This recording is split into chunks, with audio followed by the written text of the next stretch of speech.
నాతో నేను యూట్యూబ్ ఛానల్కు స్వాగతం. ఈ వీడియోలో కాశీలో మనం ఎక్కడ స్టే చేయాలి, ఎలా వెళ్ళాలి, ఏమేమి సందర్శించాలి అనే విషయాల గురించి డిస్కస్ చేసుకుందాం. కాశీ యొక్క వైభవాన్ని గురించి సాక్షాత్ పరమశివుడే ఈ విధంగా చెప్పాడు. దర్శనాత్ ప్రసీదసి జననాత్ కమలాలయే, కాశ్యాంతు మరణాన్ముక్తి స్మరణాత్ అరుణాచలే. కలియుగం ఆరంభం కాబోతుంది. యజ్ఞయాగాదులు నశిస్తాయి, పాపాలు పెరిగిపోతాయి, మానవుడు సులభంగా తరించడం ఎలా అన్న విషయాన్ని గురించి మునులు పరమశివుని అడగ్గా ఆయన చెప్పిన శ్లోకం ఇది. దర్శనాత్ ప్రసీదసి అంటే చిదంబరంలో ఆకాశలింగాన్ని దర్శిస్తే వాడికి ముక్తి లభిస్తుంది. చిదంబరంలో లింగం నిర్గుణ పరబ్రహ్మతత్వానికి నిదర్శనం. అంటే అక్కడ లింగం ఉండదు, అంతటా వ్యాపించినటువంటి పరమాత్మని అక్కడ మనం దర్శించాలి. నిర్గుణ పరబ్రహ్మతత్వాన్ని మనం అర్థం చేసుకోవడం కష్టం కాబట్టి ఇంతకంటే తేలికమైన మార్గం ఏదైనా ఉందా అని అడిగారు. అప్పుడు తిరువాయూరులో పుట్టమని చెప్పాడు. పుట్టక మన చేతుల్లో ఉండదు స్వామి, ఇంకేదైనా ఉపాయం చెప్పమన్నారు. కాశీలో మరణిస్తే చాలు వారికి ముక్తిని ప్రసాదిస్తా అని చెప్పాడు. అందుకే కాశీని మహాశ్మశాన వాటికగా వర్ణిస్తూ ఉంటారు. మరి అంతటి మహోన్నతమైనటువంటి కాశీనగరాన్ని మనం ఇప్పుడు దర్శించుకుందాం. మాది మదనపల్లి పక్కలో విలేజ్ అండి. మా ఊరు నుంచి బెంగళూరు దగ్గర అవుతుంది కాబట్టి బెంగళూరు నుంచి నేను టికెట్ అయితే బుక్ చేసుకున్నాను. బెంగళూరు SMVT నుంచి ప్రతిరోజు సంఘమిత్ర ఎక్స్ప్రెస్ 9 గంటలకు ఉంటుంది. అలాగే యశ్వంత్పురం నుంచి వీక్లీ ఎక్స్ప్రెస్ మైసూర్ ఎక్స్ప్రెస్ ఉంటుంది. స్లీపర్ వచ్చేసి 1200 పడింది. నార్త్ ఇండియా వెళ్ళే ట్రైన్స్ ఏవైనా కానీ స్లీపర్ కోచ్ అయినా కూడా జనరల్ కోచ్ లాగా కనిపిస్తుంది. నేను ఎందుకు ఈ మాట అంటున్నానంటే చాలా మంది జనరల్ టికెట్ కొనేసుకుని స్లీపర్ కోచ్లు ఎక్కేస్తుంటారు. టీసీ వచ్చినప్పటికీ వాళ్ళకి ఫైన్ వేస్తారు తప్ప దిగమని చెప్పరు.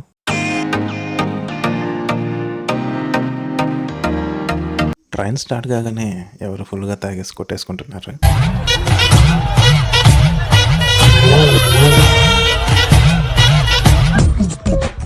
నవ్వు ఆపుకుంటున్నావు కదరా.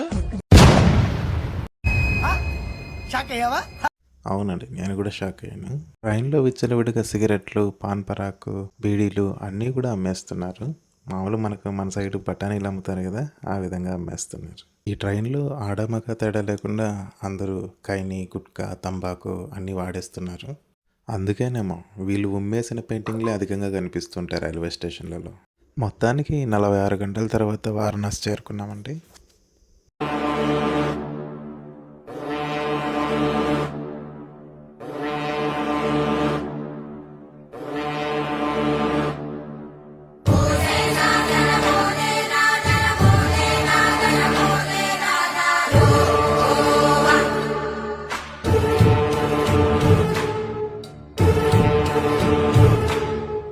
ఇది వారణాసి రైల్వే స్టేషను.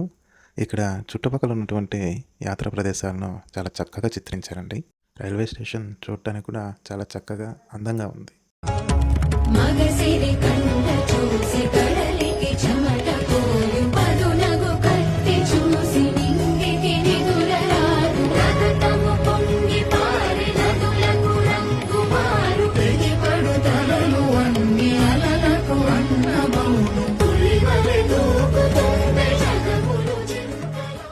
మనం రైల్వే స్టేషన్ నుంచి బయటకు రాగానే మనకు కనిపించే దృశ్యాలు ఇవి.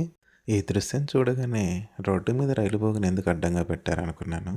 తీరా చూస్తే అది హోటల్ అంట. లోపల ఏసీ గీసీ అన్నీ చాలా చక్కగా ఉన్నాయి. రైలు బోగినే ఒక హోటల్గా మార్చేస్తారు వీళ్ళు.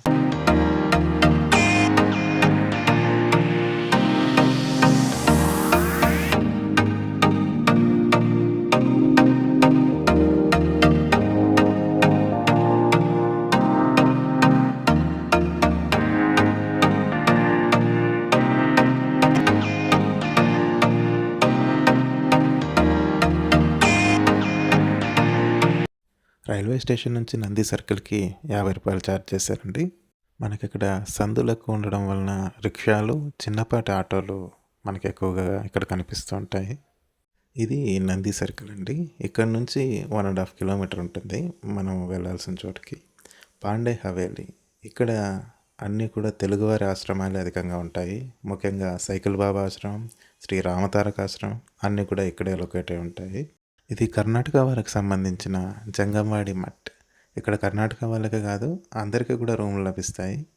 అంటే ఒక్క మనిషికి 300 చొప్పున ఛార్జ్ చేస్తామని చెప్పారండి. మేము అడగ్గా ఒక మనిషికి ఒక రోజుకి 300 రూపాయలు వీరు ఛార్జ్ చేస్తున్నాం. ఇది మన తెలుగు వాళ్ళ ఆశ్రమాలన్నీ కూడా లొకేట్ అయినటువంటి ఏరియా. ఇక్కడ ధనుష్ స్టైల్స్ అనేసి ఉంది కదా, దానికి ఆపోజిట్లోనే ఈ సందు ఉంటుంది. ఇక్కడే మొదట మనకు సైకిల్ బాబా ఆశ్రమం వస్తుంది. ఆ తర్వాత వచ్చేది శ్రీ రామతారక ఆంధ్ర ఆశ్రమం.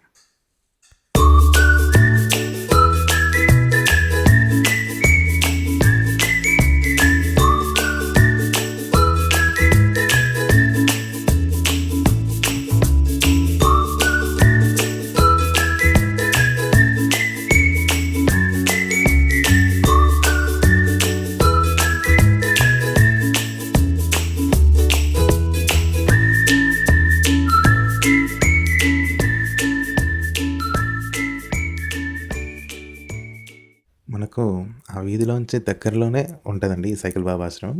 మొదటగా సైకిల్ బాబా ఆశ్రమం వస్తుంది. ఒకసారి మనం ఈ సైకిల్ బాబా ఆశ్రమం ఏ విధంగా ఉందో లోపలికి వెళ్ళి చూద్దాం రండి.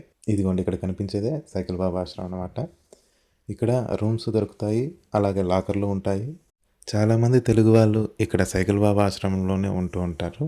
ఇక్కడ అందరూ ఉంటారు, కానీ ఎక్కువ శాతం తెలుగు వాళ్ళు ఉంటారు. ఇక్కడ లాకర్లు వచ్చేసి పర్ డే 200 చెప్పారండి. ఇక రూమ్స్ అది ఏసీనా నాన్ ఏసీనా దాన్ని బట్టి 1000-1200 ఈ విధంగా ఉంటాయి. అంటే రామతారక ఆశ్రమంతో పోలిస్తే ఇక్కడ కొంచెం రేట్లు అధికంగానే ఉన్నాయని నాకు అనిపించింది. సైకిల్ బాబా ఆశ్రమం పక్కనే బండి మీద టిఫిన్ సెంటర్ పెట్టుకున్నారు. ఇక్కడ ఇడ్లీ పర్లేదు, బాగానే ఉంది. సైకిల్ బాబా ఆశ్రమం నుంచి రామతారక ఆశ్రమానికి ఏ విధంగా వెళ్ళాలి అనే దాన్ని నేను చూపిస్తాను.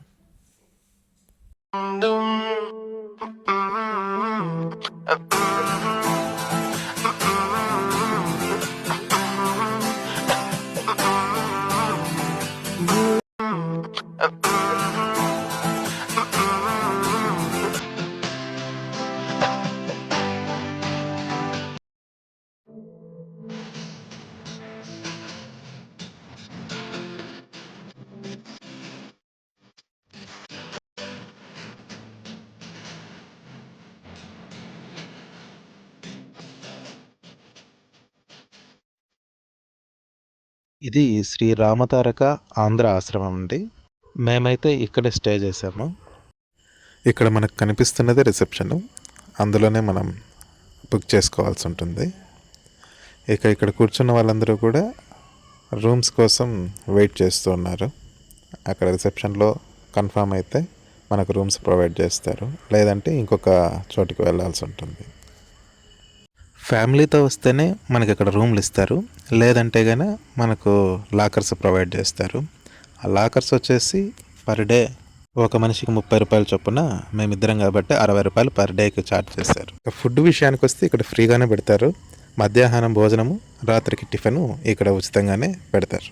బయట ఎక్కువ వెళ్ళిపోవడం వల్ల ఇక్కడ 1-2 సార్లకు మించి తినలేదండి. ఇక మా ఫ్రెండ్ ఎందుకు ఇలా పనుకున్నాడు అనేది నేను తర్వాత వీడియోలో చెప్తాను.